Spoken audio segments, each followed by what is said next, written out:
pun ngene iki pirangaken sampun ngertos langsung dirungokno mawon. Waliman khofa maqama rabbih jannatan. Niki semakna kalian ayat wa amma man khofa maqama rabbih wa nahan nafsan anil hawa fa innal jannata ya ma'wa. Wong sing wedi posisine pangeran, khofa maqama rabbih. Dalam bahasa Parsi ini mboten wedi yang menghormati. Jadi khofa niku yang tahu posisi pangeran. Wong sing ngerti persis bisa memposisikan Tuhan sesuai fungsinya Tuhan. Niku untuk swarga. Ya, sing wedi makomane waro. Niki terus sekarang kita secara fikih nopo secara tasawuf nopo secara ilmu mana saja niki sing perlu kita bahas niku istilah maqama rabbih, posisi Tuhan. Ini geleng-geleng posisi napa? Tuhan. Ngendikane Nabi ubudillah ka'annaka tarahu fa illam takun tarahu fa innahu yaraka. Al ihsan niku anta abudallah ka'annaka tarahu. Wong sing wedi posisine pangeran. Posisine pangeran niku dalam khitab per individu niku sesuai level individu masing-masing. Cara bahasa torekoe sesuai makome masing-masing. Misalnya ulama kok ibadah wiridan ini rapati mandi, gadone ulama ya mulang. Tapi wong ahli wiridan kok mulang ya keliru, ora pati roh hukum fatwa. Ya. Lah wong sugih kok ibadah iku wiridan ya keliru. Ya ibadah ya sedekah. Mulane teng Quran semua bentuk penebusan dosa iku mesti nglibatno dhuwit kanggo wong sugih. Khud min amwalihim shadaqatan tutahhiruhum wa tuzakkihim biha. Nah kok enak anak dagang rodok bodoni, mergawene sugih rodok bodoni, kok terus tobatnya istighfar kan enak tuh. Tobatnya kudu zakat, jadi sebagian hasil bodoni ini balik tenan yang masyarakat menel. Kok enak tobatnya apa? Istighfar kan gak modal tuh. Iya dah. Jadi Quran itu realistis. Jadi hampir semua bentuk kafaro itu selalu ada sing bentuk emalia. Berkumpul kata saat ini kata satu faham karena seringnya toriko, seringnya tasawuf itu ngiranya urusan ibadah terus wiridan. Ibadah itu satu aturan yang dengan aturan itu kita tahu maqama rabbi, kita tahu posisi sinten Tuhan. Kalau contoh akan kata bisa menyangkut betapa kesalahan-kesalahan itu kadang ditebus dengan uang dan ditebus dengan harta itu bukti kita tahu maqama rabbi. Misalnya tiang melanggar sumpah ini setelah Quran ya fakafaratuhu it'amu asharati masa tina min awsati ma tutimuna ahlikum aw kiswatuhum aw tahriru raqabah. Wong sing langgar sumpah di antara pilihan kafaro ini ku ngekei mangan 10 wong miskin dengan makanan sing layak min awsati ma tutimuna napa ahlikum. Dalam konteks persaingan dengan orang kafir atau dalam era global atau dalam era apa saja di mana kita bersaing dengan musuh juga selalu wonten khitab wajahidu bi amwalikum wa anfusikum. Tidak ada di Quran jihad dengan istighfar atau dengan istighosah kubro itu tidak ada. Angger jihad kudu nglibatno napa? Amwal. Karena dalam persaingan dengan musuh tentu kita butuh persediaan persenjataan, menyiapkan SDM ingkang baik, menyediakan sarana prasarana ingkang memungkinkan kita melaksanakan perintah Tuhan. Dan ini termasuk dalam rangka maqama napa? Rabbi. Ini kalau ngaji ini setengah-setengah nyindir betapa karena kesuwene pendangkalan ilmiah diwes kesuwen kita udah dibodoh. Jadi agar nyongko ibadah sing koyok mahdoh saling istighosahan, istighfar bersama, tahlilan bersama disongko sing ibadah. Ya itu memang ibadah kita sepakat. Tapi selalu ada posisi-posisi ibadah sing bentuknya ini ku bentuk-bentuk maliyah. Misalnya jihad kudu di amwalikum. Ya, kafaroh juga sering ngelibatno fakafaroh tuhu it'amu asharati napa masa. Niki semuanya dalam rangka khofa maqama rabbih sing ngregani posisine pangeran. Mergo pangeran mboten bento ngene wau. Sampean niku dosane urusan dagang, urusan bodoni dhuwit.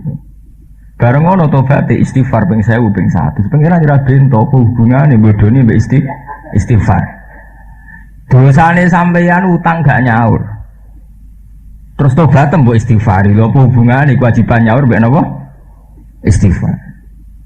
Artinya semua bentuk ibadah tentu ada aturan main. Sampeyan dadi wong lanang gak iso nyukupi bojo, padahal jelas-jelas kitab Allah ar-rijalu qawwamuna 'alal nisa. Gak iso nyukupi bojo semora-mora masjid iktikaf marani wali. Lho apa hubungane kewajiban nafkah ambek wiridan marani napa? Lain.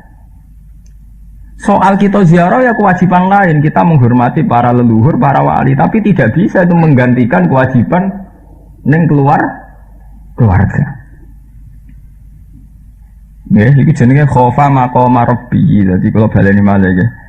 Maqama rabbih, posisine pangeran. Itu kemudian secara syariat disesuaikan maqame masing-masing.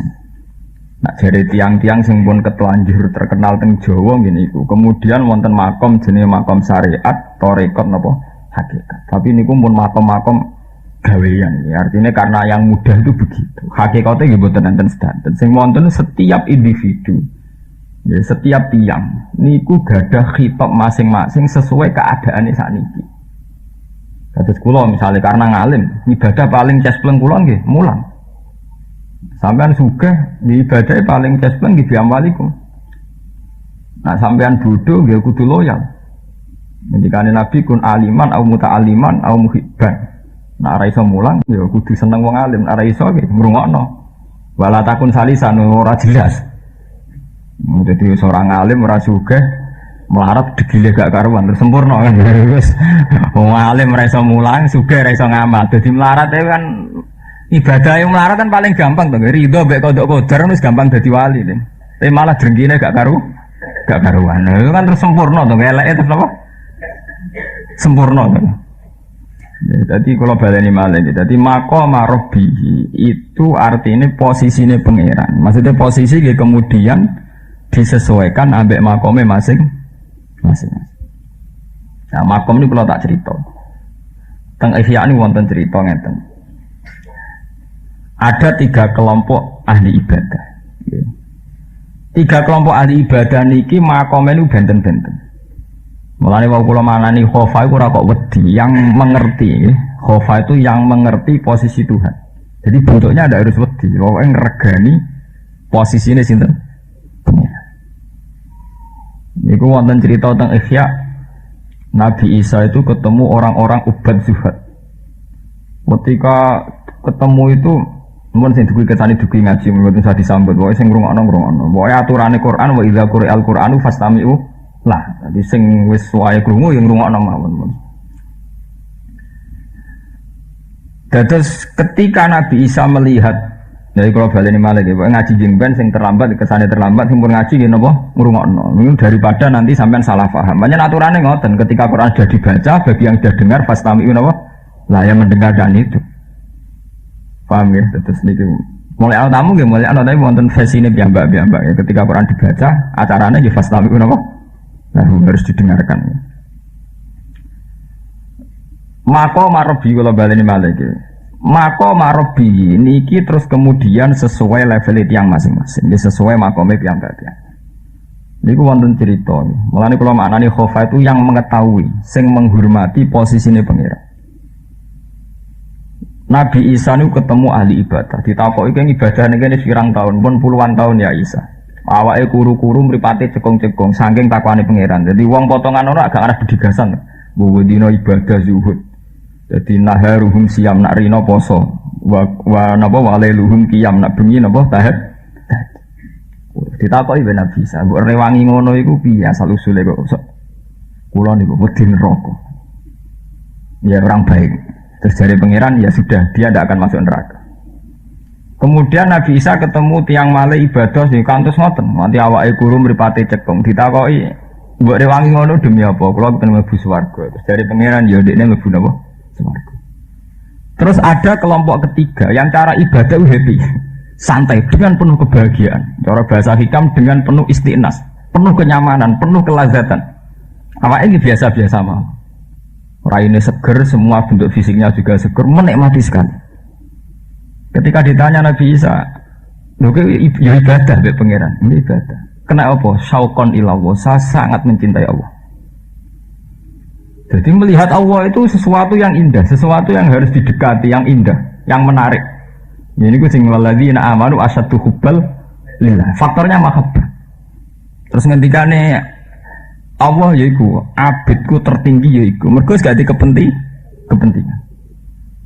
Sebab itu bentuk ibadah gak kudu khofa. Kamu nyaman dengan Tuhan itu ibadah tertinggi. Ini ku sing radhiyallahu anhum wa radu an. Kita wis ridho be Allah. Jadi orang kudu bentuke wedi itu. Paham? Hikmat itu memang baik, termasuk dari bentuk ibadah itu rasa khosyah, wedi. Tapi ibadah tertinggi adalah menikmati Allah. Ini cara bahasa tasawuf istiqnas billah, lazat napa billah. Sebab itu dalam cerita-cerita sufi itu banyak orang wiridan usauq nanti jazab. Orang-orang khabaib, orang-orang soleh itu wis muludan atau wiridan itu majdubin.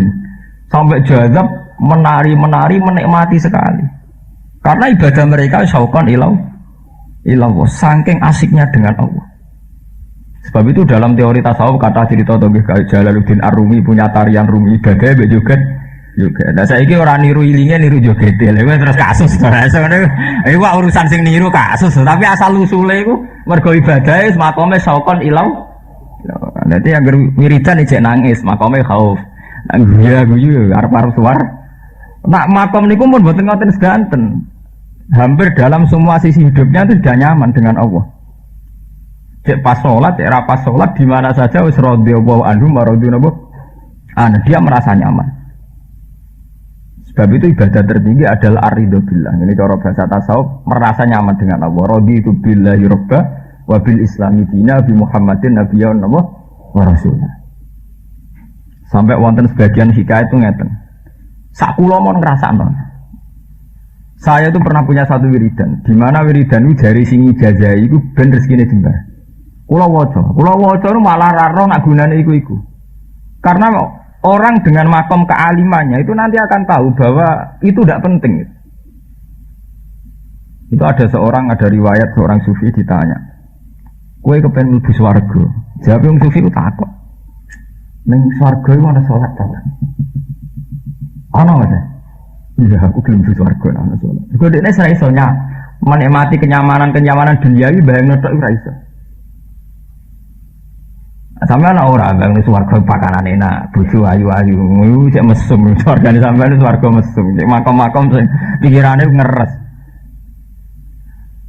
Orang-orang sufi itu tidak begitu.